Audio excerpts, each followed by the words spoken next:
Kanalımdan ve mutfağımdan herkese merhabalar. Bugün yeğenim için hazırladığım doğum günü pastasının tarifini vermek istiyorum sizlere. Evinizde kolaylıkla yapabileceğiniz, görüntüsüyle ve lezzetiyle yiyen herkesin bayılabileceği muhteşem bir pasta tarifidir. Hiç bekletmeden direkt tarifimize kekini hazırlayarak başlayalım. 10 adet yumurta beyazı uygun bir kaba alınır. Üzerine bir fiske tuz, 1 su bardağı toz şeker eklenerek katı kar kıvamına gelene kadar mikser yardımıyla çırpılmaya başlanır. Kıvamı krem şanti kıvamına geldiğinde çırpılma bırakılır.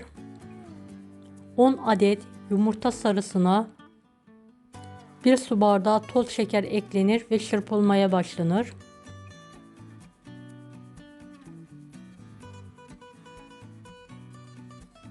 Üzerine 1 çay bardağı ılık su ilavesi yapılır ve köpük köpük olana kadar çırpılmaya devam edilir.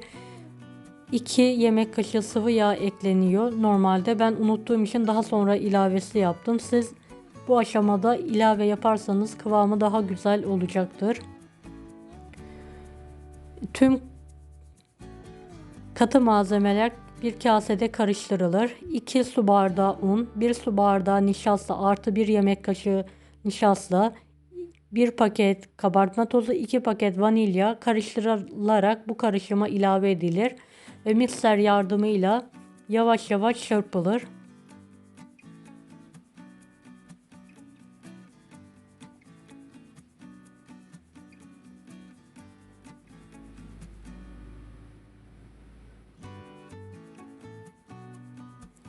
Hazırlanan yumurta sarısı artık mikser yardımıyla değil, spatula ile devam edileceğimiz için mikser kaldırılır.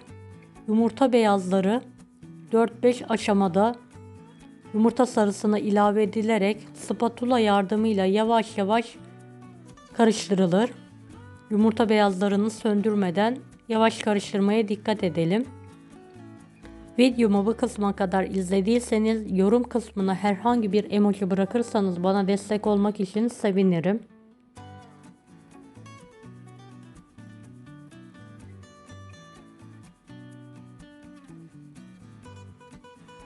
Evet, hazırlanan pandispanya keki kare kelepçelik kek kalıbına dökülür. Eğer kelepçeli kek kalıbınız yoksa kare borcama veya tepsiye de dökebilirsiniz. Tüm kek harcı kalıba dökülür. Havası alınması için tezgaha 3-4 sefer vurulur.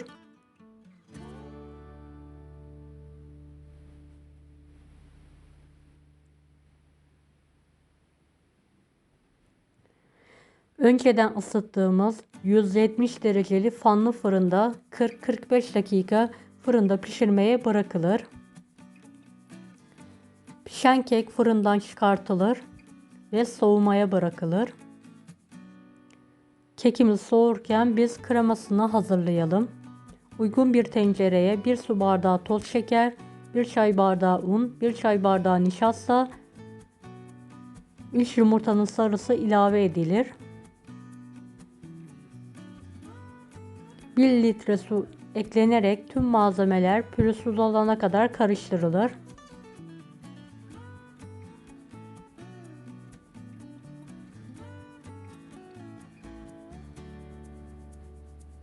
Ocağın üzerine alınarak koyu muhallebi kıvamına gelene kadar sürekli karıştırarak pişirilir orta ateşte.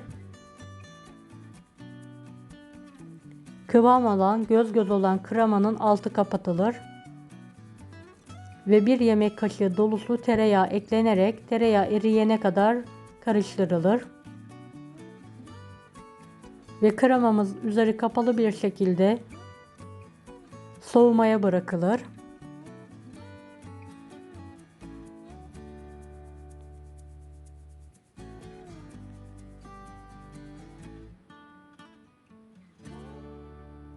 Evet, kekimiz kelepçe kalıptan dikkatli bir şekilde çıkartılır.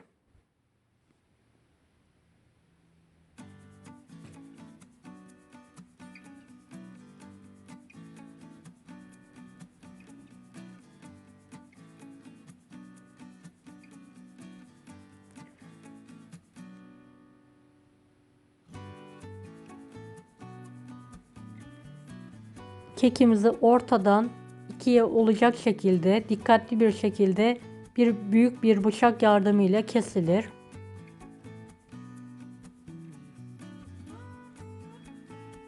Dilerseniz 3 eşit parçaya da kesebilirsiniz. Ben 2 parçaya kestim.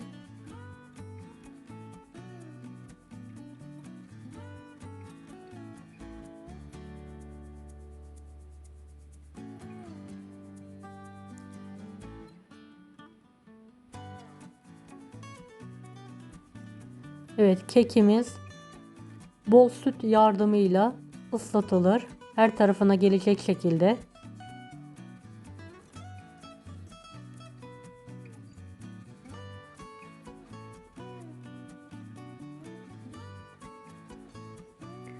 Soğuk kremaya 2 paket toz krem şanti eklenir. 1 su bardağına yakın süt ilavesi yapılarak mikser yardımıyla köpük köpük olana kadar karıştırılır.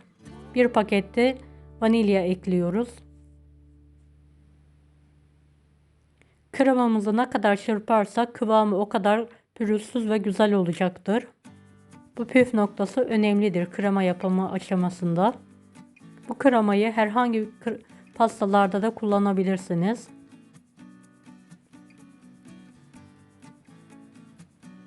Evet, kremamızın kıvamı gördüğünüz gibi harika. Pandispanya'ya kremadan bolca sürülür ve her tarafına gelecek şekilde dağıtılır.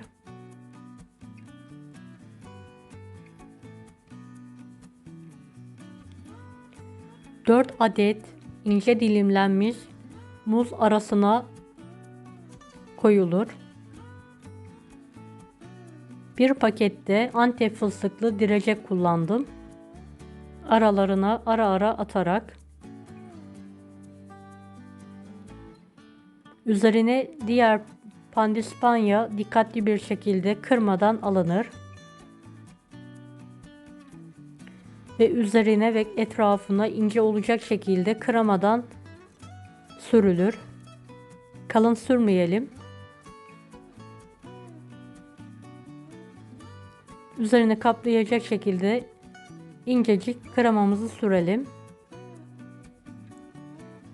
Kalan kremayı sıkma poşetine alalım ve üzerine hiç aralık kalmayacak şekilde sıkalım.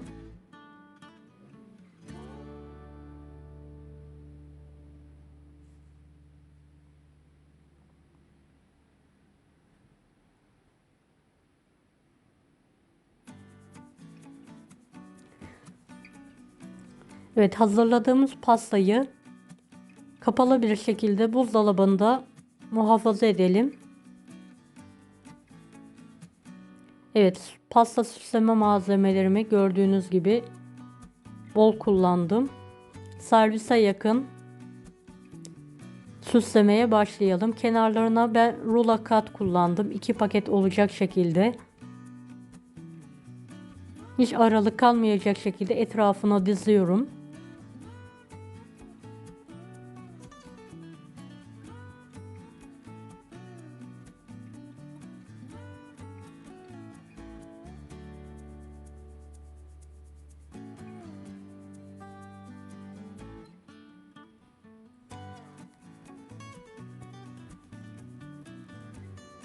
Evet, pastamızın kenarları hazır. Üzeri için yarım kilo yıkanmış, kurulanmış çilekleri ortadan 4'e keserek üzerine gelişik güzel şekilde koyuyorum.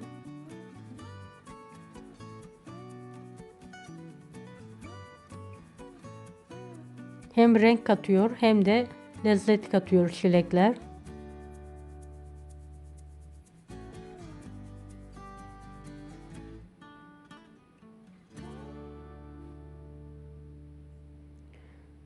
Evet, elimde bulunan malzemelerle dilediğiniz şekilde süsleyebileceğiniz tam çocuk pastasıdır. Hem görüntüsüyle hem lezzetiyle herkesi kendine hayran bırakan bir pasta. Üstelik yapımı kolay ve ev yapımı.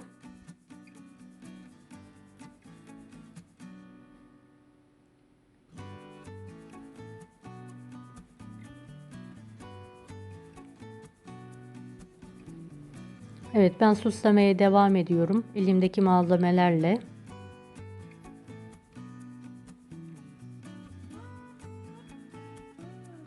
Kalabalık misafirlerinize yetebilecek 25-30 kişilik bir pastadır.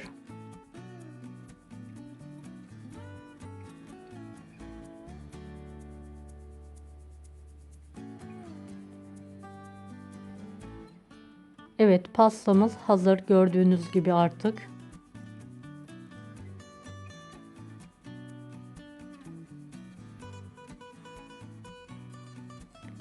Diğer pasta tarifi açıklama kısmından tarifine ulaşabilirsiniz veya bir sonraki videodan izleyebilirsiniz. Kanalıma ücretsiz abone olmayı unutmayın. Bir dahaki videolarda görüşmek üzere. Allah'a emanet olun. Hoşça kalın.